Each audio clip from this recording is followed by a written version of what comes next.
Ku tak akan menduakan walau kilauan menggoda kasih. Di sini udah sekitar 2 tahunan. Sepertinya aku udah dibuang.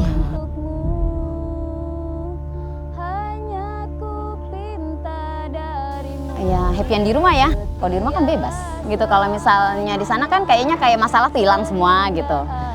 Jadi kayak tidak mengingat-ingat masalah gitu. Pokoknya happy aja.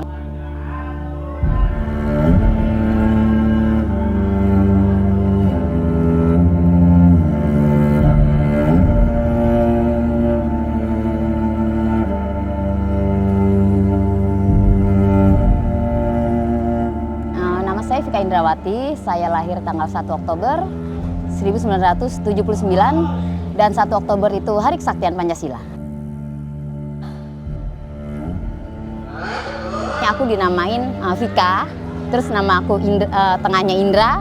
Itu Indra artinya dewa dalam agama Hindu, Dewa Indra. Terus Wati itu perempuan. Jadi Vika Indrawati itu artinya dewa perempuan pembawa kedamaian. Kata ibuku katanya.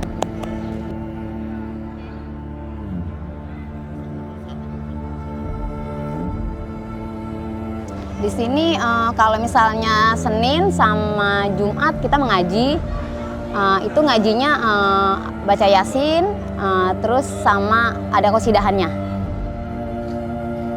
Kalau ngaji di musola kan suka ada snack-snacknya gitu, jadi seneng gitu. Mungkin kira-kira seperti itu.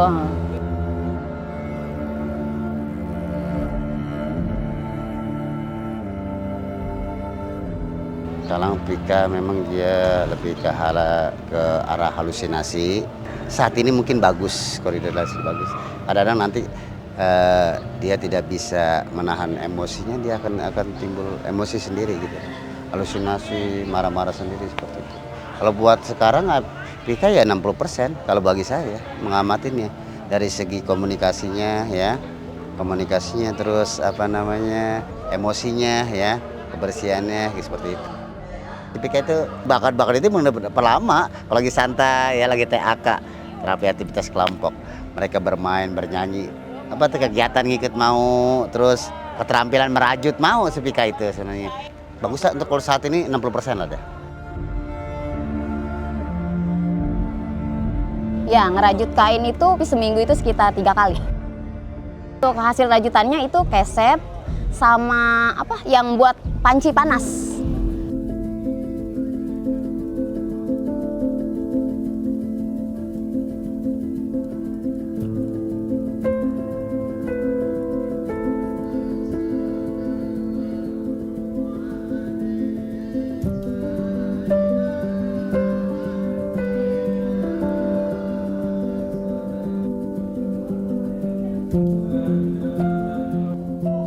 Kegiatan-kegiatan spiritual itu kita push di Yayasan Galuh Kota Bekasi ini mengingatkan mereka, karena mereka dulu pernah ingat, mereka pernah sholat, pernah berzikir, pernah berdoa, jadi tidak ada halangan mereka untuk tidak melakukan hal-hal seperti itu lagi.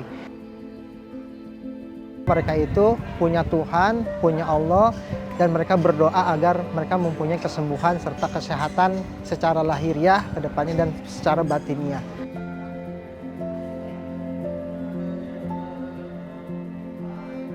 Mereka kenapa kita berikan? Karena mereka termasuk pada asnaf zakat, yaitu fakir.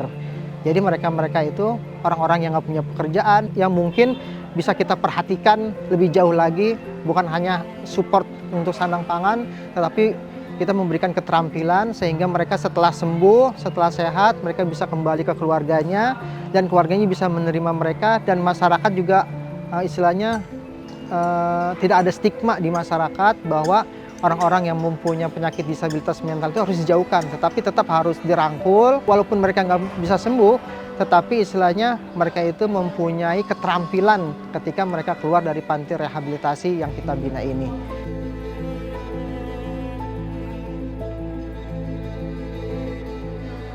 Dokter kemari, jadi kayak pelayanan kesehatan ya. Jadi kita yang sakit kulit gitu nanti kita akan diobatin gitu, dokter-dokternya pada datang gitu. Waktu itu aku yang tangannya ditusuk tuh cek darah ya.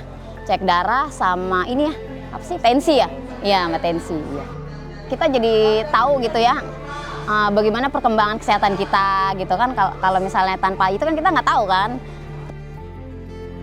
Ya mudah-mudahan yang tinggal di sini mungkin bisa lebih senang gitu, lebih bahagia gitu. Ya berupa apa saja yang menurut Dompet Duafa baik gitu. Yang penting hiburan, atau misalnya game-game gitu yang bisa buat biar mereka nggak bosan gitu maksudnya.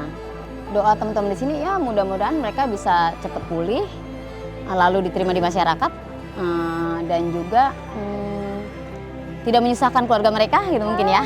Gitu. Aku pinta darimu, setialah selamanya sehingga abadi. Cinta ini sayang, begitu ku doakan.